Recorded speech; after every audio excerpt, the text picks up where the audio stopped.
Hello, and welcome. My name is Yago Colas, and I'm half of the team behind Hashi Japanese Pottery Plus, a shop and gallery in Easthampton, Massachusetts. This is the first of 6 short talks about Japanese pottery, a tradition that stretches back thousands of years, has traveled across oceans, and continues to shape the work of the potters we represent at Hashi.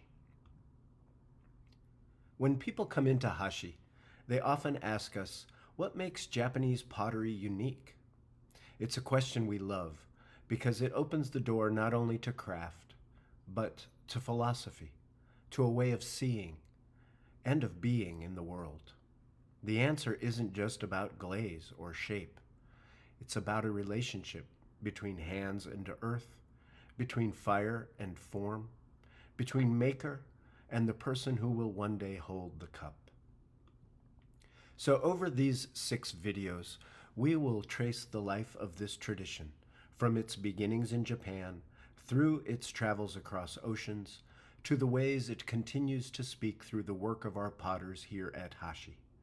And along the way, we'll highlight some of the core values that distinguish the Japanese approach to pottery.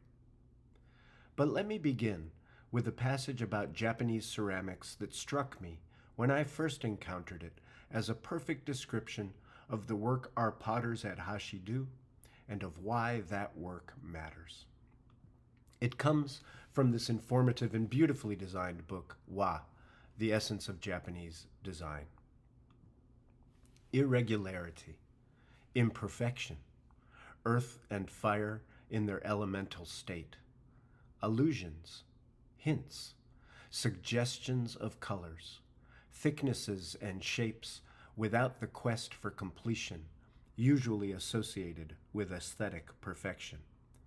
All these things are universally synonymous with Japanese ceramics.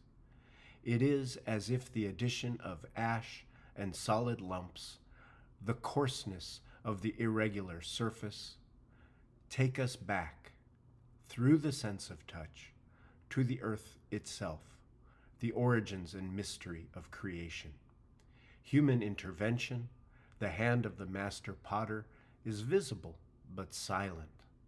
Behind the scenes, the potter prepares a performance that involves accidents and improvisation, applying the fruits of experience to the union of fire, earth, powders, and metal oxides.